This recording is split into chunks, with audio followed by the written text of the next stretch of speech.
My name is Charlotte, and for most of my life, I felt like I could never make my father proud. He always compared me to my older brother, Daniel. Daniel had a good job, a nice car, and the confidence my father admired. I was different. I was quiet, worked constantly, and rarely talked about my plans. My dad thought that meant I had no ambition. What he didn't know was that I had been secretly building a technology company for nearly 3 years. I started in my apartment with an old laptop and a simple idea. I worked before my job, after my job, and sometimes until 3 in the morning. At first, almost everything went wrong. My first product failed. 2 investors rejected me. One even told me, "You're wasting your time." But I kept going. Eventually, I found a small group of customers who believed in my idea. My company slowly grew, and I hired my first employee. I still didn't tell my family how successful it was because every time I mentioned my business, my dad laughed. Then came the family dinner that changed everything. Everyone was sitting around the table when my uncle asked me, "Charlotte, how is your business doing?" Before I could answer, Dad laughed. "She still calls that little project a business?" Everyone became quiet. I said, "It's actually doing pretty well." Dad shook his head. "Charlotte, you're almost 30. When are you going to get serious about your life?" I looked at him and said, "I am serious." He slammed his hand on the table. "You're a failure.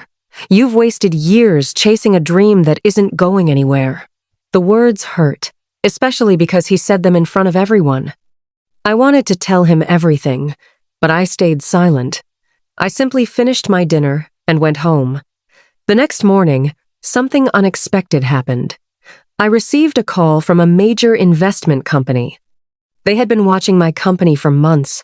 They wanted to buy it. Their offer was $6 million. I thought it was a joke. "Are you serious?" I asked. The investor laughed. "Completely serious.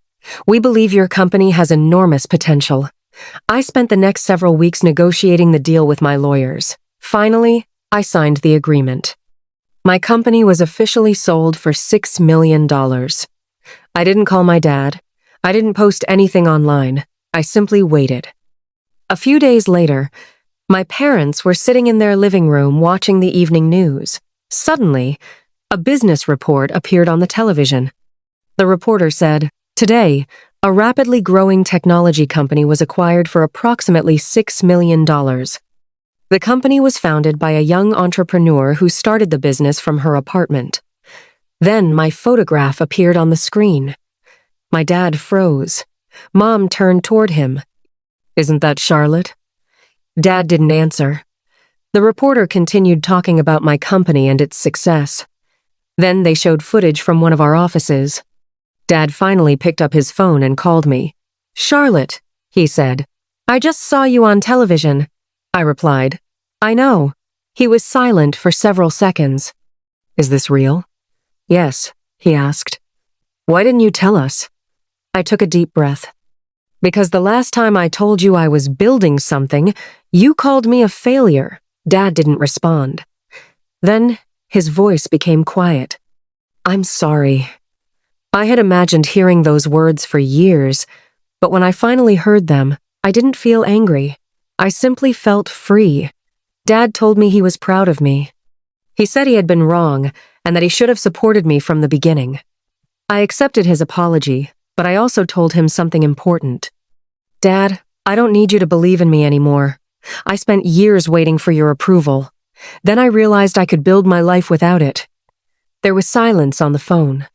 Finally, he said, "I understand."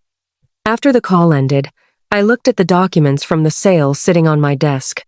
The $6 million wasn't what made me proud. What made me proud was remembering the girl who started with nothing, failed repeatedly, and kept going anyway. My dad thought I was a failure because he couldn't see what I was building. He judged me by what I had instead of what I was becoming. That night taught me something I'll never forget. You don't need everyone to believe in your dream. Sometimes, you just need enough courage to keep working when nobody believes in you. And sometimes, the people who doubt you the most become the people watching your success from the television.